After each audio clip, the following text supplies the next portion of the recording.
마가복음 오늘 우리가 읽은 이 말씀의 내용은 예수님의 마지막 한 주간 중에서 화요일에 있었던 사건에 해당되는 이야기입니다. 우리가 지난주 살폈던 무화과 나무가 말라버린 것에 대하여 예수님이 제자들에게 교훈하셨던 것 우리가 함께 살펴보고 또 전날에 성전에 들어가셔서 비둘기 파는 자, 또 돈 바꾸는 자들의 상과 의자를 다 엎으시면서 내 집은 만민이 기도하는 집이라 하신 이곳을 강도의 구렬로 만들었다. 이렇게 진노하시고 분노하셨던 예수님에 대하여 종교 지도자들이 그 도대체 무슨 권위 때문에 그가 그렇게 했느냐 하는 것을 논쟁을 벌이게 됩니다. 그래서 예수님과 권위에 대한 논쟁을 벌이게 돼요.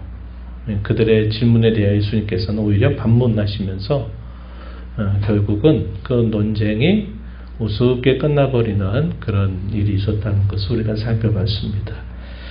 오늘 우리가 읽은 이 말씀의 내용도 그 이후에 계속 같은 날에 있었던 중요한 이슈들을 기록해주고 있는데 오늘 우리가 읽은 말씀에 보니까 예수님이 포도원 비유를 말씀하세요. 이것은 예수님의 권위 문제에 대한 예수님의 답변을 이 비유를 통해서 넌지시 그들에게 깨우쳐 주고 있습니다.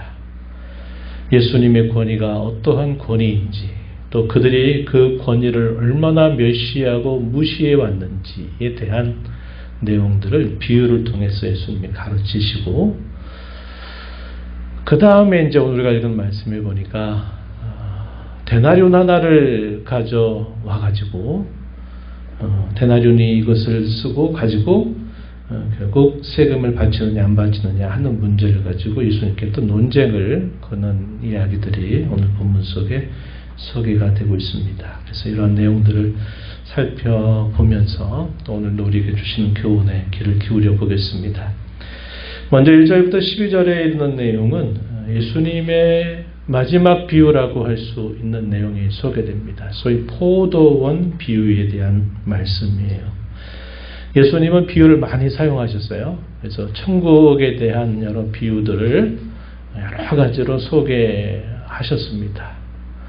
또 잃어버린 또 영혼들 그들을 찾으시는 하늘아버지의 마음 이런 것들도 누가복음에 보게 되면 여러 비유들을 통해서 소개하시죠. 완전하게 임하게 될 완전하게 이루어지게 될 하나님의 나라의 그 모습도 비유를 통해서 예수님이 또 말씀하시기도 하세요. 근데 오늘 우리가 본문 여기에서 보게 되면 이 포도원에 대한 비유가 소개가 되고 있다는 것입니다. 비유에 있어서는 중요하게 봐야 될 게 무엇이냐면 동기가 무엇이냐는 겁니다. 예수님이 왜 이런 비유를 말씀하시게 됐느냐, 비유를 하시게 된 계기 혹은 원인 혹은 동기 이걸 우리가 잘 살펴봐야 되고 그 비유 하나하나를 우리가 세세하게 모든 사실들을 끼워 맞추려고 하게 되면 이상한 이야기로 또 그 이야기가 전달됩니다. 그래서 그 비유를 하게 된 동기 혹은 원인, 계기를 잘 보고 그 비유를 통해서 결국 예수님 무엇을 말씀하시려고 하느냐 그 비유의 핵심을 잘 짚어내는 것이 중요합니다. 이게 비유를 해석하는 중요한 방법이에요. 당연한 이야기죠. 그래서 비유 하나하나를 어떤 하나하나들을 다 어떤 사실들에 대입하려고 하면 이상하게 이야기가 꼬이고 엉뚱한 소리를 또 하게 될 때가 생깁니다. 그래서 그러한 이해를 가지고 이 비유를 좀 살펴보면 좋을 것 같습니다. 예수님이 이런 비유를 하게 된 계기는 뭐냐? 예수님의 권위에 대하여 그들이 묻는 물음에 대해서 예수님이 대답을 하시지 않고 반문하셨죠. 도대체 네가 무슨 권위로 이런 일을 했느냐라고 종교 지도자들이 물었을 때 예수님 대답하시는 방식 대신에 내가 너희에게 하나 물을 테니 너희가 대답을 하면 나도 무슨 권위로 이렇게 하는지를 너희에게 알려주겠다 이렇게 말씀하시면서 예수님이 뭘 반문하셨어요? 세례자 요한의 세례가 하늘로부터 온 거냐 땅으로부터 온 거냐 이런 질문을 던졌더니 이 질문했던 사람들이 도리어 서로 머리를 맞대고 이거 어떻게 대답해야 되느냐 서로 의논을 하지만 어떻게 대답해도 문제가 생기니까 우리가 모른다 이렇게 대답을 하고 지나쳐 버리죠. 예수님은 나도 너희에게 무슨 권위로 이렇게 하는지 대답하지 않겠다 이렇게 해주고 끝나지만 예수님은 그에 대한 답변을 무엇으로 하시냐면 비유를 통해서 예수님의 권위에 대하여 그리고 그러한 권위들을 멸시했던 사람들 구약의 많은 역사의 사실들을 비유를 통해서 쭉 말씀하고 또 그 말씀을 듣는 당시의 종교 지도자들의 그 반역, 그 완악함을 예수님이 책망하시는 내용을 이 비유를 통해서 전달하고 있습니다. 비유의 내용은 어떤 내용이냐? 많이 들어본 이야기죠. 어떤 한 사람이 포도원을 만들어 둡니다. 그리고 농부들에게 세를 주고서 포도원을 경영할 것을 말하고 그가 타국으로 떠나가는 겁니다. 그래서 충분히 그 농부들이 그 농사를 짓고 수확을 할 만한 때가 되었을 때 소출의 일부를 받게 하기 위해서 그 주인이 종을 보냅니다. 그 포도원의 소출을 좀 얻으러 왔다 달라 이렇게 종을 보냈는데 그들이 어떻게 하느냐면 종을 잡아 때리고 거저 돌려보내는 일을 처음에 한 것입니다. 주인이 어떻게 했을까요? 여러 명의 종들을 계속 보냈습니다. 그랬더니 이 농부들이 하는 일이 뭐냐면 때리기도 하고 죽이기도 하는 일을 계속 반복하는 겁니다. 그러자 이 주인이 그래, 내 이 포도원을 상속할 자격을 가진 내 아들을 보내면 이들의 아들만큼은 그 권위를 인정하고 존대할 것이다 라고 생각을 하고 아들을 보낸 겁니다. 그랬더니 이 농부들이 어떻게 합니까? 저 상속자를 죽이게 되면 야, 이 포도원이 우리 거가 된다. 이렇게 서로 으쌰으쌰하더니 그 아들을 죽인 겁니다. 근데 이 소식이 타국에 있는 주인에게 알려지니까 이 주인이 분노한 겁니다. 어떻게 합니까? 농부들을 진멸해버리고 그 포도원을 다른 사람들에게 다시 맡겼다는 이야기가 그 비유의 끝에 소개되고 있다 하는 것입니다. 그것이 이제 이 비유의 전체적인 내용이 되는 거죠. 포도원 비유라고 하는 건 처음 등장하는 이야기는 아닙니다. 이미 구약 시대에도 이러한 비유들이 소개됐죠. 이사야서 5장 1절부터 7절 말씀을 보게 되면 선지자 이사야가 내가 사랑하는 자의 포도원을 내가 노래하겠다 이렇게 말하면서 그 포도원의 노래를 불러요. 그런데 그 포도원의 노래가 어떤 내용이냐 하니까 딱 들어보면 이스라엘 백성들의 불신앙, 이스라엘 백성들에게 충분하게 열매 맺을 만한 모든 조건들을 다 만들어주고 극상품의 포도나무를 심어서 열매를 구했는데 그런 품종 좋은 포도 열매를 맺는 게 아니라 흔히 아무 데서나 볼 수 있는 들포도 열매를 맺게 되었다고 말합니다. 주인이 분노하면서 잘 꾸며놓고 최상의 조건을 갖춰놨던 그 포도원의 망대를 다 걷어버려요. 그래서 들짐승들이 황무지가 되도록 그것을 다 황무지처럼 만들도록 내어버리는 일이 있었다. 이런 이야기입니다. 이 이야기가 뭘 보여주냐면 이스라엘 백성들이 하나님께로부터 큰 은총을 입어서 그 백성들에게 하나님을 섬기는 그 삶의 열매를 기대했지만 그들이 결국 그런 열매를 전혀 맺지 못했다. 이스라엘 역사의 실패를 그 포도원의 노래를 통해서 당시 하나님 백성들을 깨우쳤던 이야기가 있습니다. 이게 포도원의 노래예요. 이사야서 5장 1절부터 7절에 나오는 이야기입니다. 맥락이 아주 비슷한 이야기를 예수님이 하신 겁니다. 그래서 이 포도원은 이스라엘을 상징적으로 보여주고 있다는 것을 우리가 알게 되고요. 그렇다면 그 포도원에서 기대하는 그 열매가 뭘까요? 이스라엘 백성들의 열매. 그들이 하나님을 섬김으로 맺어야 될 의의 열매. 이런 열매들을 의미하고 있다 하는 것을 우리가 알 수 있습니다. 농부들은 뭘까요? 주인과 서로 약조를 했겠죠. 주인의 권위 아래서 주인이 너희가 이렇게 내가 포도원을 맡길 테니까 이 포도원을 잘 경영해서 이 포도를 잘 얻도록 힘을 기울여 달라. 그에 대한 내가 보상을 주겠다 하는 이런 약조를 맺었을 겁니다. 그래서 주인과 종의 관계 혹은 고용인과 피고용인의 분명한 관계가 설정되어 있었단 말이죠. 그렇게 해서 이 농부들이 그 책임을 맡은 겁니다. 뭘 말할까요? 이 농부들은? 구약 시대로부터 늘 있어왔던 지도자들을 보여주고 있구나 하는 것을 알 수 있습니다. 지도자들.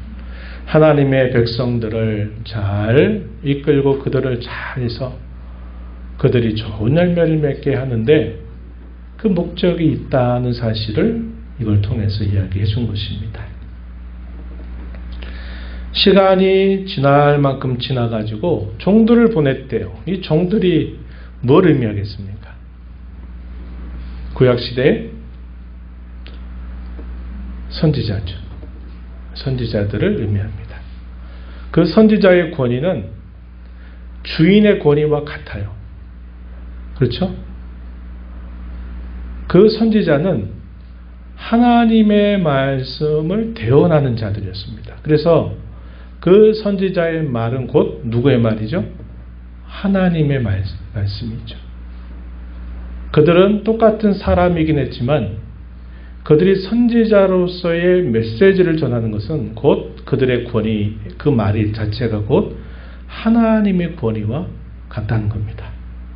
그래서 구약에 많은 선지자들을 보냈는데 선지자의 말을 잘 듣지를 않았어요. 그렇죠?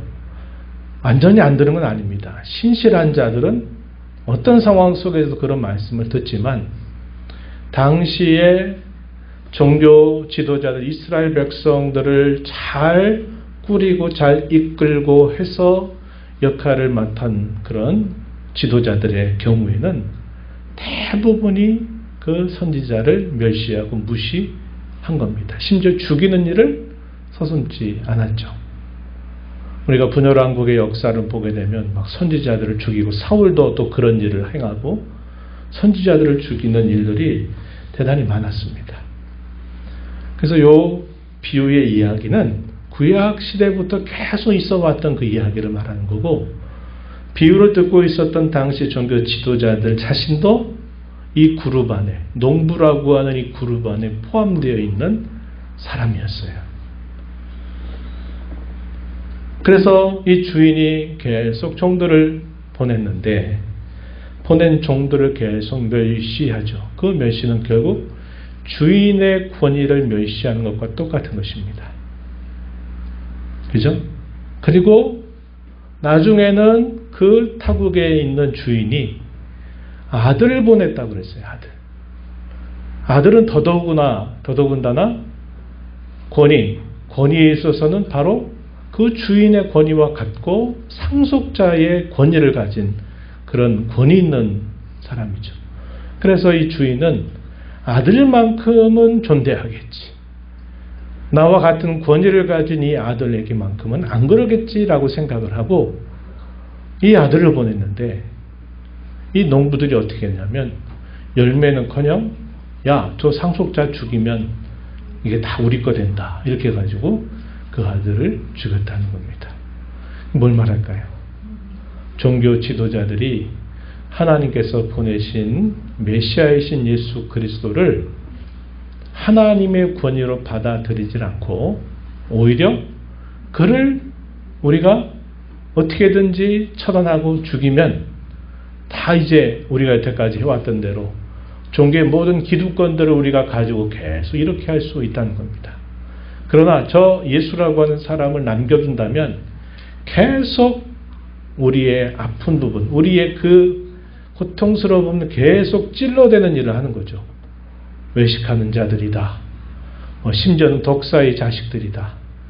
막 하면서 아무도 자신들에 대하여 이야기하지 않는데 그 예수라고 하는 사람은 계속 자신들이 위선자들이다, 거짓된 자들이다, 맹인이다, 별별 이야기들을 다 한단 말이에요. 그러니까 저 사람 한 사람 우리가 처단해 버리게 되면 이제 문제없다. 이런 생각을 했다는 겁니다.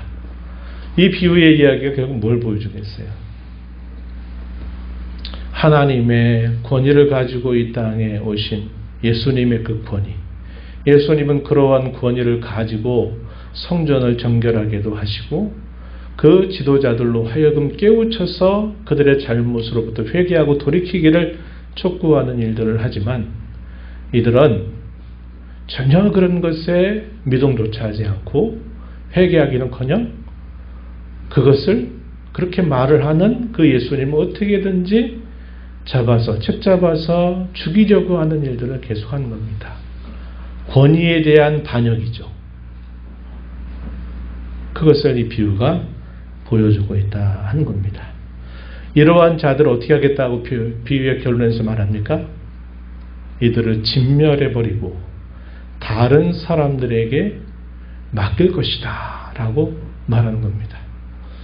이런 비유의 결론이 결국 보여주는 게 뭡니까? 이스라엘 백성들, 하나님의 선민으로 부름받아서 그 선민들의 지도자들을 농부로 삼아서 많은 기회를 주었는데 이들이 결국은 악한 일, 하나님의 권위에 대한 반역을 하게 됨으로써 그들은 심판을 받고 그들에게 주어졌던 이 농부의 권위, 농부의 자리에 다른 이방인들이 참여하게 된 것을 보여주고 있는 거죠. 그렇게 됐다 이 말이에요. 비유가 바로 그걸 가르쳐 주는 이야기가 된다 하는 겁니다. 여기 비유 가운데 소개되고 있는 성경 구절이 하나 있어요. 많이 들어본 성경 구절일 것입니다. 10절 11절 말씀에 보면 건축자들이 버린 돌이 모퉁이의 머릿돌이 되었나니 이것은 주로 말미암아 된 것이요 우리 눈에 놀랍도다 라는 말씀. 이것은 시편 118편 21, 23절에 있는 말씀을 인용한 것입니다. 건축자들이 버린 돌, 쓸모없다, 필요없다라고 생각해서 버렸던 그 돌이 나중에 보니까 그 건물 모퉁이의 머릿돌이 되었다. 이렇게 말합니다. 뭘 말할까요? 종교 지도자들이 예수님을 처형해서 모든 걸 다 끝낼 것처럼 됐지만 사실은 결과적으로 보니까 버렸던 그 돌이요 모퉁이의 머릿돌이 되었다는 겁니다. 결국 주님이 그들이 아무리 권위에 반역하고 그를 죽인다 한다 하더라도 그분은 오히려 그 건물에 있어서 아주 중요한 역할을 감당하는 존재가 될 것이다는 그 이야기를 바로 이걸 통해서 하신 것이다 하는 사실이죠.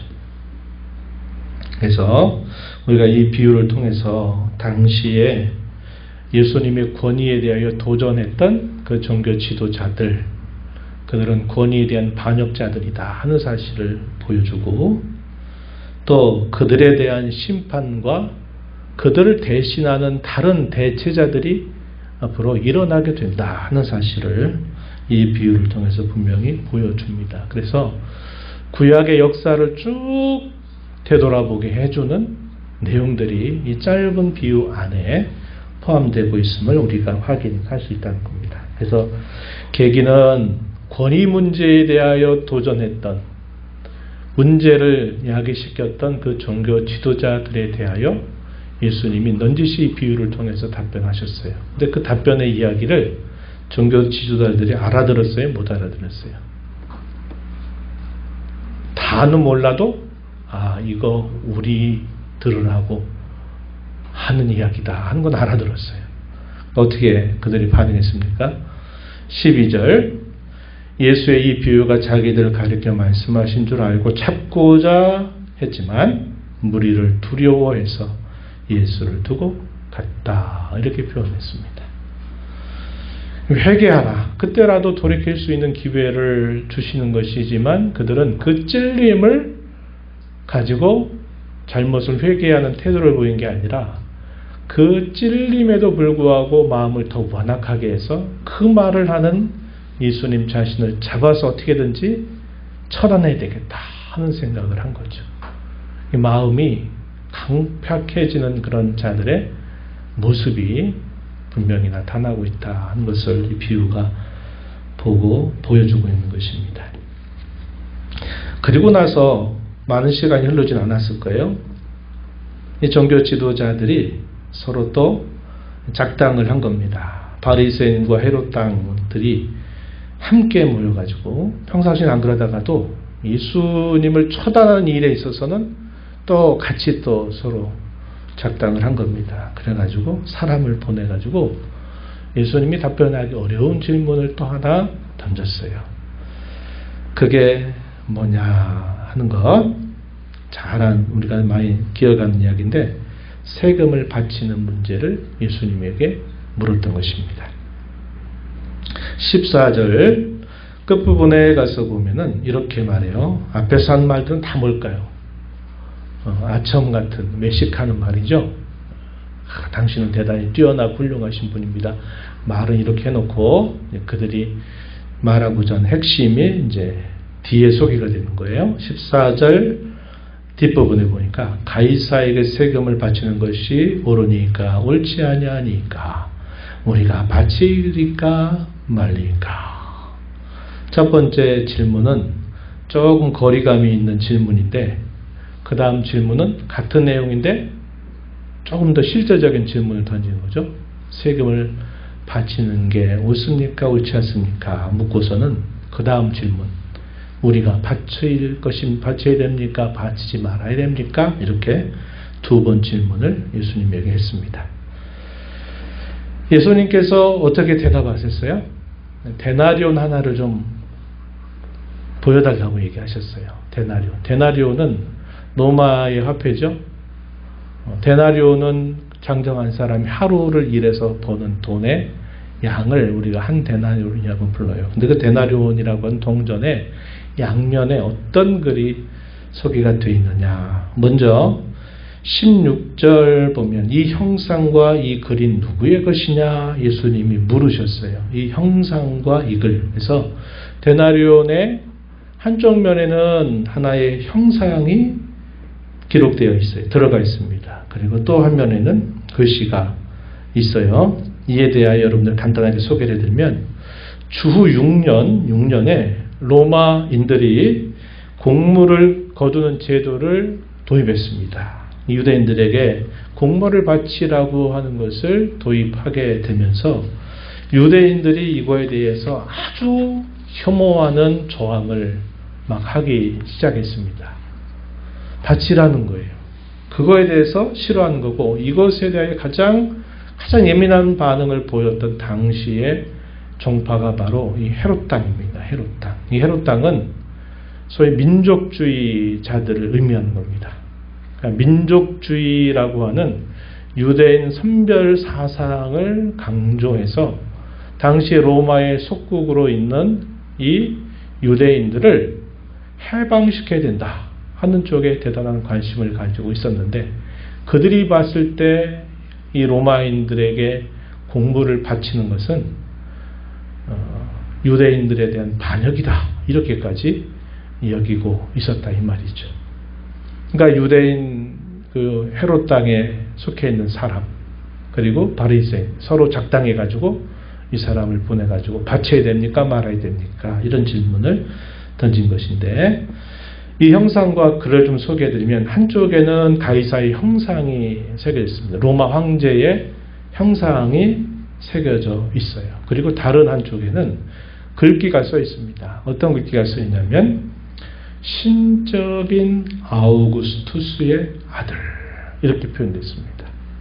신적인 아우구스투스의 아들. 그러니까 신성화시켰던 그런 모습이 이 동전 안에 새겨져 있는 겁니다. 그리고서 예수님이 이제 대답을 하시는데 어떻게 대답하셨어요?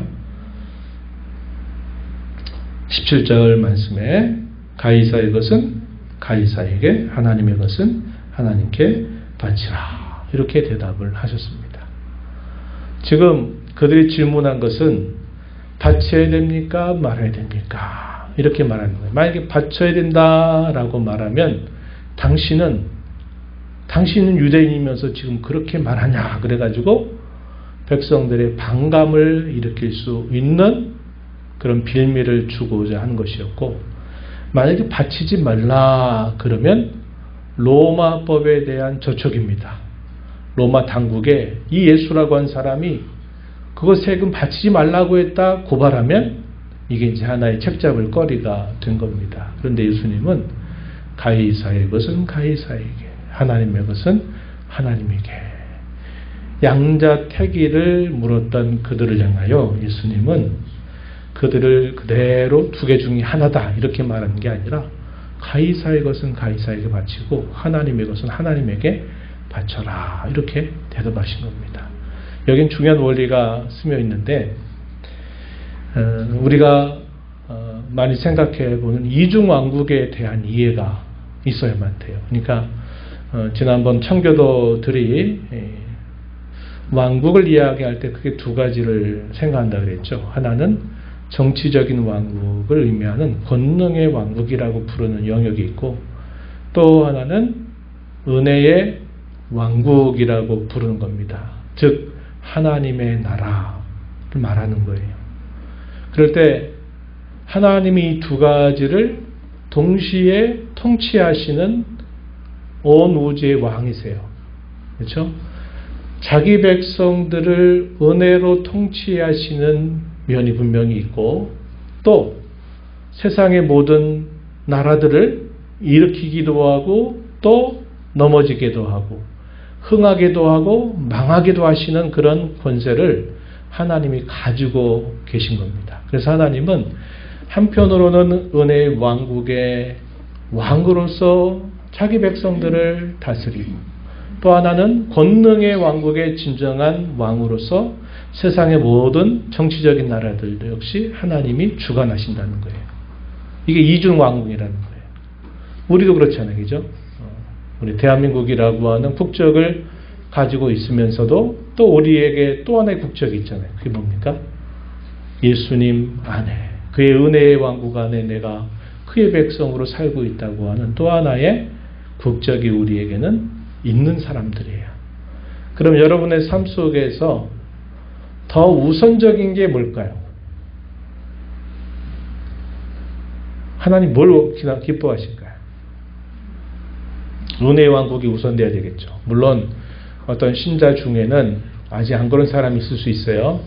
은혜의 왕국도 중요하지만 나는 이 세상에서 잘 살아야 돼. 그래서 이 세상의 왕국을 더 이렇게 마음에 더 많이 품는 신자도 있어요. 물론 그가 변화돼서 새로워져야 되겠지만 우선순위에 있어서는 항상 우리 믿는 신자에게는 은혜의 왕국이 우선순위예요. 이 세상의 왕국은 우리가 분명히 떠나진 않아요. 분명히 있습니다. 그리고 그 세상의 왕국에서 요구되는 것들을 분명히 행하라고 우리에게 요구하고 있어요. 모든 권세의 근원은 하나님으로부터 주어지는 권세라는 겁니다. 그래서 세상의 군주도 하나님이 그에게 위임하신 권세를 그가 행사하는 거죠. 그리고 그가 공의롭게 하느냐 불의하게 하느냐 하는 문제는 결국은 책임져야 될 일이죠. 그래서 우리는 불의한 지도자가 우리를 이끄는 지도자가 되지 말고 의로운 지도자가 우리를 이끄는 지도자가 되도록 기도할 책임이 있는 겁니다. 그렇죠? 교회를 다스릴 때 교회의 여러 직분들을 주시기도 하시고 또 주의 말씀을 가르치는 성령 하나님께서 그 말씀을 통해서 우리 믿는 자들을 계속 다스리고 이끌어 가세요. 그게 우리의 삶의 더 중요한 우선순위가 되는 겁니다. 우선순위라 그래서 세상에 있는 것들을 우리가 다 끊어버려라 하는 것은 아니에요.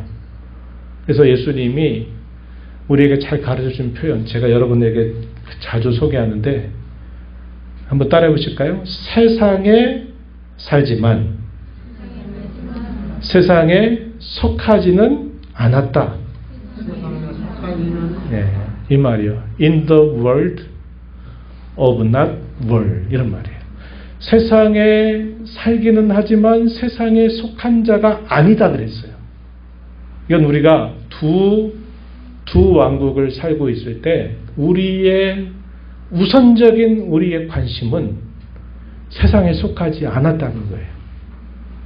그게 구원받은 모든 신자의 삶의 우선순위예요. 예수님의 이 대답은 해야 됩니까? 말아야 됩니까? 라고 말하는 이 앞으로 가도 뒤로 가도 다 함정이 되는 이 질문에 대하여 예수님은 그 대답을 그렇게 말씀하신 게 아니라 가이사의 것은 가이사에게 바치고 하나님의 것은 하나님에게 바쳐라.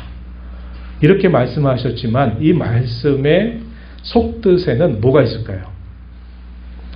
가이사의 것은 가이사에게 바치되 하지만 하나님의 것은 하나님께 바쳐라. 강조가 어디에 있겠습니까? 뒤에 있는 거예요. 뒤에. 그래서 가이사의 것은 가이사에게 우리말로 번역이 안 됐어요. 그러나 원본에는 가이사의 것은 가이사에게 그러나 하나님의 것은 하나님에게 바쳐라. 이렇게 예수님이 대답을 하시니까 질문하러 왔던 사람이 깜짝 놀라고 이게 도대체 이게 뭐야 이렇게 하고 그 대답하신 예수님께 놀랍게 여기는 그런 모습을 보여주고 있습니다. 우리가 이 말씀을 보면서요 몇 가지 생각이 하나님은 우리를 구원하시고서 구원받고 구원 얻어서 잘 살아라 이렇게 우리에게 말씀하신 분이 아니라 우리에게 구원의 은혜를 베푸시고 구원받은 자로서의 열매를 내가 살면서 잘 맺어가기를 우리에게 기대하고 계시다. 그래서 우리는 구원받았으니까 다 끝! 계속 그 근래 들어 제가 이런 메시지를 여러분들에게 전달하죠. 루터 칼뱅 얘기도 했는데 내가 어떻게 구원받는가 하는 것에 궁극적인 목적이 있는 게 아니라 구원을 받은 내가 하나님께로부터 이런 은혜를 받은 내가 앞으로 내가 무엇을 위해 살까 할 때 나는 하나님의 영광을 위하여 나는 살아야 된다 하는 것이 우리 특히 장로교인들 칼빈을 존중하게 여기고 그를 따른 장로교인들에게 있어서는 하나님의 영광이 궁극적인 목적인데 장로교의 가르침이 아니라 사실 성경의 가르침이 바로 이러하다는 겁니다. 그래서 구원받은 저와 여러분이 그냥 이 땅에 살면서 성도로 살면서 죽으면 영원한 하나님 나라에 간다, 영원한 하나님 나라에 속한다 이런 정도 생각만 가지고 살지 말고 우리가 가지고 있는 모든 것들 하나님이 우리에게 맡겨주신 것들이잖아요. 우리가 이 땅에 태어날 때 아무것도 가지고 온 것 없는데 우리가 이 세상을 떠날 때는 또 역시 아무것도 가지고 가지 못해요. 적신으로 왔다가 적신으로 가는 게 인생입니다. 욥의 고백대로 내가 알몸으로 나와서 내가 알몸으로 돌아갑니다. 주신 자도 여호와시요 취하신 자도 여호와시니 여호와 하나님이 찬송을 받으시옵소서라고 욥이 고백하죠. 청지기 원리가 무엇인가를 가르쳐 주는 겁니다. 마치 포도원 주인이 농부들에게 포도나무를 잘 경작해서 포도 열매를 잘 맺어라 하는 그 것과 같이 아까 이사야서 5장 1절부터 7절에 있는 포도원의 노래를 여러분들에게 소개했는데 하나님 백성에게 하나님이 요구하시는 것은 그 구원의 열매, 신앙의 열매를 맺기를 우리에게 기대하신다는 겁니다. 그래서 잘 믿고 죽어서 낙원에 가는 거, 그게 우리의 삶의 전부가 아니라 구원받은 하나님의 은혜에 감사하면서 내 남은 삶을 통해서 어떻게 하나님께 영광이 될까? 어떻게 하나님을 기쁘시게 할까? 내가 어떻게 다른 사람들을 유익하게 할 수 있을까? 하는 그 삶의 목적을 가지고 살아가야 된다. 우리는 청직이다. 주께서 주신 것으로 먹고 입고 살고 하다가 나중에 다 주께로 다 돌려드리고 세상을 떠나는 것이 우리 인생입니다. 우리에게 주신 것을 그분의 영광을 위해서 잘 사용할 줄 아는 그런 사람이 되어야 되겠다. 또 한 가지, 이중왕국. 나는 대한민국 목동이라고 하는 것, 혹은 강서구 등촌동에 나는 살고 있지만 나는 여기에 속한 자는 아니다. 나는 하나님 나라에 속한 자다. 은혜의 왕국에 속하고 내 삶의 가장 중요한 초점과 우선순위 다 거기에 있다. 그렇게 여기고 살아가야 될 삶이 바로 저와 여러분의 삶이 되어야 한다. 여러분의 삶의 우선순위를 항상 고정하십시오. 그리스도 안에 그의 은혜의 왕국 아래 삶의 우선순위를 마치고 그 다음에 우리에게 요구되는 일들을 우리가 해가는 자세를 갖는 것이 구원받은 성도의 삶의 모습이어야 된다. 이렇게 마음을 간직하면서 저와 여러분 남은 삶이 이러한 삶을 잘 감당하며 살아가는 복된 삶 되기를 축복하겠습니다. 하나님 아버지 감사합니다. 오늘도 저희들을 불러주셔서 예배 자리에 불러주시고 오늘도 하나님의 말씀을 읽고 듣고 교훈받는 자리로 인도해 주셔서 하나님이 저희를 어떻게 여기시는지, 저희가 하나님께로부터 어떠한 은혜를 입은 사람들인지, 우리의 주어진 인생이 어디로부터 와서 어디로 가는지 저희에게 말씀해 주시고 들려주셔서 감사합니다.